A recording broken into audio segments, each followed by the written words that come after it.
साथियों, बिहार विधानसभा चुनाव के रिजल्ट आने के बाद, नतीजा आने के बाद अगर सबसे पॉइंट की बात और अपने पार्टी को भविष्य में एक अच्छा रिजल्ट लेने के लिए अगर कोई बात कर रहा है तो बीएसपी सुप्रीमो मायावती जी कर रही हैं।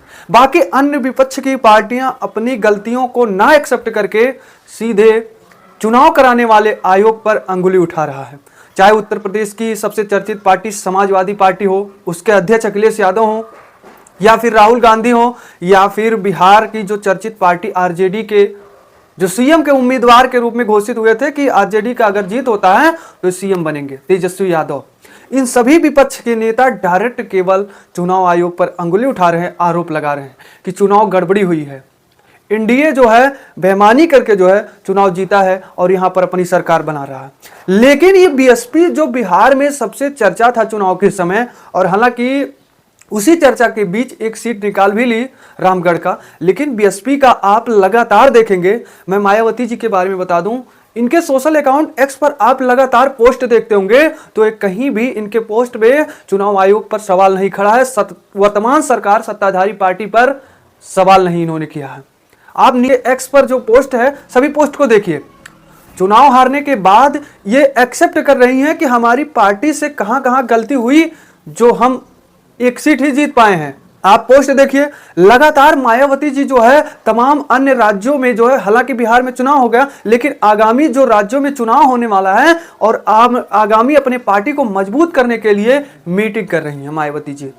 मायावती जी देखिए 13 तारीख को दिल्ली में एक मीटिंग की थी मायावती जी, जिसमें जो है तमाम राज्य जो है के लोग जुड़े थे। पार्टी को मजबूत करने के लिए मीटिंग मायावती जी ने की थी, और इस मीटिंग में खास करके बीएसपी का उद्देश्य है कि दिल्ली, राजस्थान, एमपी, छत्तीसगढ़ और गुजरात, ये राज्यों के संगठन में हमारे पार्टी में जितने भी नेता जुड़े इन सभी को सुझाव दे रही हैं, बता दे रही हैं कि हमारी पार्टी किस तरह से आगे बढ़ेगी। जो मायावती जी की पिछली 9 अक्टूबर को जो लखनऊ में महान रैली हुई थी, उस रैली के बाद जिस तरह से एक प्लस पे प्लस पॉइंट लेकर जो बीएसपी आगे बढ़ रही है, जो बीएसपी कहा जाता है कि चर्चा में थी ही नहीं और है भी नहीं, वही बीएसपी अब लोगों को दिखाने का काम कर रहा है, उनके मुंह पर जवाब दे रहा है कि नहीं, बीएसपी अभी भी है। जिस तरह से आप बिहार के 20 सीटों पर देख लीजिए वोट शेयरिंग, बीएसपी का जिस तरह से वोट शेयरिंग है उसका कोई चर्चा तक पहले नहीं करता था कि वास्तव में इस 20 सीटों पर बीएसपी क्या वोट पाएगी। कांग्रेस जो सबसे चर्चित पार्टी, वह बीएसपी के बराबरी तक नहीं कर पाया कई सीटों पर।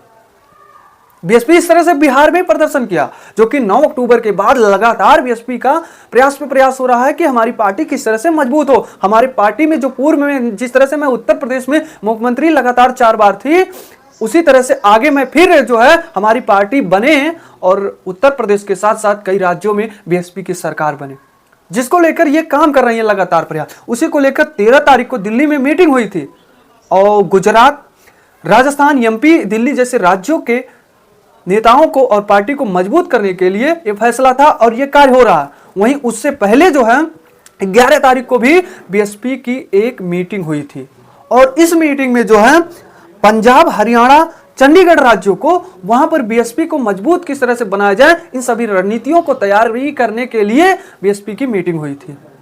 और उसके बाद जो है फिर पहले भी बीएसपी की एक मीटिंग हुई थी, उस मीटिंग में मुस्लिम भाईचारा को लेकर मीटिंग हुई थी। यानी कि अब बीएसपी जो है किस वजह से पार्टी मजबूत हो, ये पॉइंट को लेकर के जो है अब काम कर रही है, जिसका जो है नतीजा बिहार से ही शुरू हो गया। यूपी 2027 के विधानसभा में बहुत अच्छा देखने को मिलेगा अगर इस तरह से बीएसपी जो है अपनी गलती को एक्सेप्ट करके चलेगा, और उस गलती को सुधारने का काम अगर करेगी बीएसपी तो वास्तव में 27 के विधानसभा उत्तर प्रदेश में एक अच्छा जो है पार्टी के रूप में निकल करके आएगा।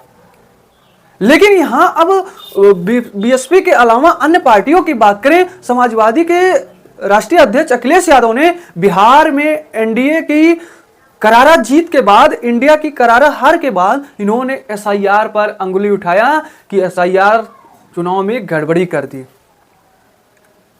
भाजपा दल नहीं छल है, इन्होंने एक टैगलाइन, एक लाइन स्लोगन दे दिया कि भाजपा दल नहीं छल है, ये छल से चुनाव जीत करके जो है सत्ता पर बैठती है। मगर अखिलेश यादव अपनी गलती को एक्सेप्ट नहीं करते हैं कि जिस तरह से आप एक सबसे चर्चित पत्रकार हैं, उनके सोशल अकाउंट पे पोस्ट देखिए, अजीत अंजुम जी, इन्होंने कितनी बारीकियों से पॉइंट टू पॉइंट लिख दिया उसमें कि किस तरह से एनडीए की जो है बिहार में जीत हुई है। मैं आपको बता दूं कि एनडीए में जितने भी कार्यकर्ता नेता जुड़े हैं, आप भले ही वह मंत्री ही क्यों ना हो, उस पोलिंग बूथ पर उस गांव में उस जिले पे गए जहां से विपक्ष के एक छोटे नेता जाने से कतराते हैं कि मैं एक नेता हूं तो इतने छोटे विधानसभा में इतने पिछड़े गांव में क्यों जाऊंगा। लेकिन एनडीए में जितने कार्यकर्ता जुड़े थे, नेता जुड़े थे, वह एक हर पोलिंग जिले में जाकर के जो है वहां पर किस तरह से पार्टी मजबूत हो, सभी रणनीतियां बना रहे थे।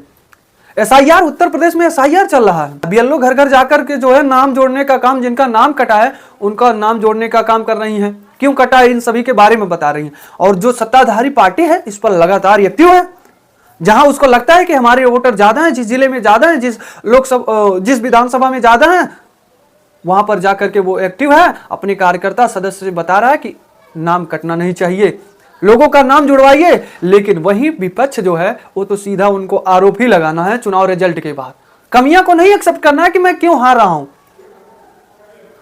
समाजवादी पार्टी हो या फिर बीएसपी का ही क्यों ना कह दिया जाए, एसआईआर पे जो काम इस समय हो रहा है इस पे विपक्ष फेल है। विपक्ष अपनी पार्टी को इस पर जो है जानकारी देने का काम ही नहीं कर रहा है। किस किस तरह से काम करिए ताकि जहां हमें लग रहा है कि हमारे वोटर ज्यादा हैं वहां नाम ना कटना पाए, इसलिए वहां पर काम किया जाए, ये नहीं बताया जा रहा। हालांकि जो अखिलेश यादव की पीडीए था, पिछड़ी दलित अल्पसंख्यक, ये तो नारा बदल गया। आप ये इस जो है स्लोगन को देखिए, बदल गया, अखिलेश यादव का बदल गया 27 में। और उन्होंने 27 चुनाव को लेकर के एक नारा भी दिया है अखिलेश यादव ने। मैं आपको पढ़कर बता देता हूं उन्होंने क्या कहा है। उन्होंने कहा कि 24 में हराए थे, 27 में हटाएंगे, अपनी पीडीए सरकार को ही बनाएंगे। यानी कि उनका कहने का अर्थ है कि 24 में जिस तरह से लोकसभा में एक अच्छा प्रदर्शन समाजवादी ने किया था उत्तर प्रदेश में, उस तरह से 27 में आएंगे और जो वर्तमान बीजेपी सरकार है उसको सत्ता से हटा देंगे। मगर आप हटाएंगे कैसे जब आप जो सत्ता में जिस सरकार को पब्लिक बैठाई है, जब आप उससे सीधा कनेक्ट नहीं हो रहे हैं तो आप सत्ता से कैसे सरकार को हटा सकते हैं। क्या आपके नारा से जो है आम पब्लिक सुन लेगी कि अखिलेश जी ने ये नारा दिया है सत्ता से अब बीजेपी को हटाना है तो बीजेपी को हटा दो, अब समाजवादी कोड दे दो। ऐसा नहीं है। आप जनता के बारे में जाइए, अपने पार्टी में जितने नेता जुड़े हैं उनसे कहिए कि हर एक जिले में जाकर के जन संपर्क करें, जनता के बीच जाएं और जो है उनसे मिलें, उनके कमियों को दूर करें, तब जो है पार्टी मजबूत आपकी हो पाएगी। क्योंकि वर्तमान में जो सत्ता पार्टी है वो तो अपने जो है योजनाओं को डायरेक्ट सीधा दे रही है आम पब्लिक को, उससे पब्लिक का फायदा हो रहा है, तो डायरेक्ट जनता जो है वर्तमान सरकार से जुड़ जा रही है। लेकिन आप सत्ता में है ही नहीं, विपक्ष सत्ता में है ही नहीं, तो आपके पास यह तरीका तो है नहीं कि आप डायरेक्ट वोट ले लेंगे। आपके पास एक अलग मास्टर प्लान बनाने की जरूरत है। जिस तरह से बीएसपी इस समय लगातार काम कर रही है, मीटिंग पे मीटिंग चल रही है बीएसपी की, अन्य राज्यों के लोगों को, पार्टी के कार्यकर्ताओं को अपनी पार्टी को मजबूत करने के लिए एक रणनीति बना रही है जो लगातार 9 अक्टूबर से चली आ रही है।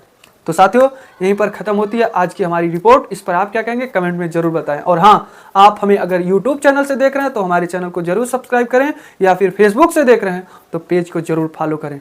तो दीजिए ब्रिजेश गुप्ता को इजाजत, मिलते हैं नई मुलाकात नई वीडियो के साथ। धन्यवाद।